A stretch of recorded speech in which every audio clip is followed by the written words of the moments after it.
Alright, for now, we can control the player to move around in the world, but the world looks very boring.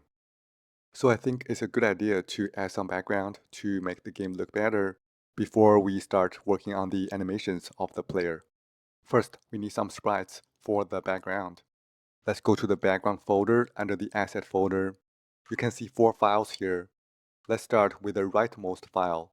Create a sprite from this file. Then the next one to the left. This is the background layer of trees.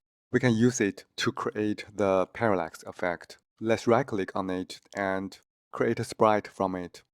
Then let's handle the file that starts with 02. This is also a tree background layer that helps us create the parallax effect. Let's create a sprite from it. Alright, that's all for now. The last file to the left is an animation sheet. We are not going to touch on it in this lecture, so let's leave it for now. We are going to come back to it in a later lecture. Let's save the files. Then go to the BP folder under the game folder to create a new blueprint class for the background.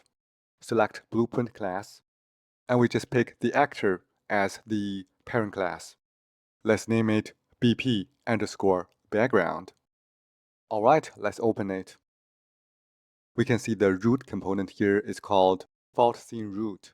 It has no functions, so I want to replace it with a paper sprite component. So first, let's add a paper sprite component. Then we can drag the paper sprite component onto the root component. This is going to set the paper sprite component the root component. Also, the default root is removed. Let's set the source flipbook to the background sprite that starts with 04. This is the background that is going to fill up the entire screen. It doesn't have the parallax effect, so it should be completely static the entire time. Let's go to the perspective view to add this background layer to the world. Let's drag in the BP background.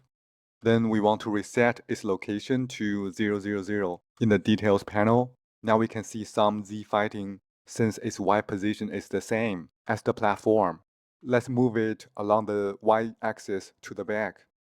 The exact Y position doesn't matter here because later on we are going to change the Y position of the background in the blueprint. Alright, let's run the game to see how it looks.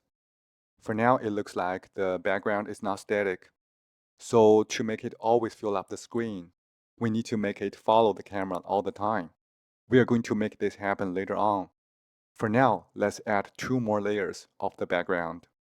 Go back to the background blueprint, then add another paper sprite component.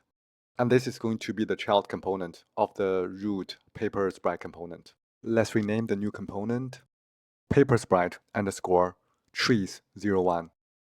Then for the flipbook, let's select the tree sprite that starts with 03. Now the 2 sprites are at the same place. Let's move the trees01 slightly forward. The exact Y position doesn't really matter here, as long as the trees are in front of the background, so there is no Z fighting here. Next, let's duplicate the tree01 component and rename the new one tree02.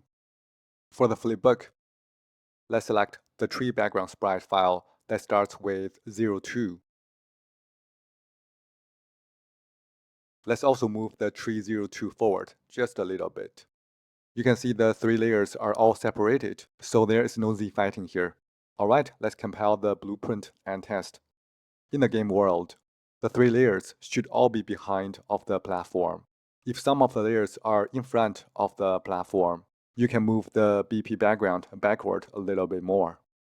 Again, the Y value of the location doesn't really matter here. We just want to make sure that all the layers are behind of the platform. Alright, now everything looks good. The order of the layers is important here, so make sure you have the same order as I have here. The background layers are not following the camera here. We are going to cover that later on. For now, let's wrap up this lecture.